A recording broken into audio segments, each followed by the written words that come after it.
how many Nigerian companies have actually been able to be impactful. So I'll use Nigerian banks as an example. We haven't had, Nigerian banks have gone to East Africa, but they haven't been successful.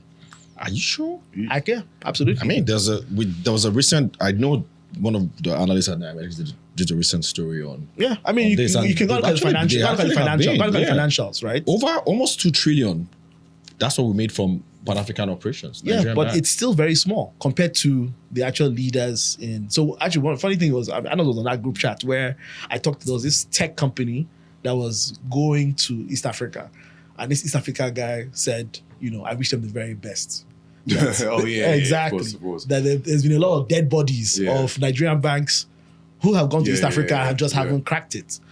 So what's so difficult what's the problem with East Africa? Is it the purchasing power? I think as well is you have to also build a business where it's run by the locals, right? I think a lot of the time we go to certain countries and say we want to take the Nigeria way of doing things to those countries, and it probably necessarily doesn't work, right? I mean, because you also have to get the cost of the product fit for the market. What works in Nigeria might not necessarily work. It's almost how we talked about Momo, how Momo was successful in Ghana, but it's come to Lagos or Nigeria, it's not particularly successful because financial inclusion has already happened here.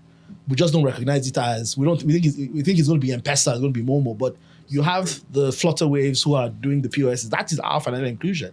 That's already happened. So when you're trying to bring SMS solution to this market, not that it wouldn't work, but you're not going to get the kind of scale that you are anticipating.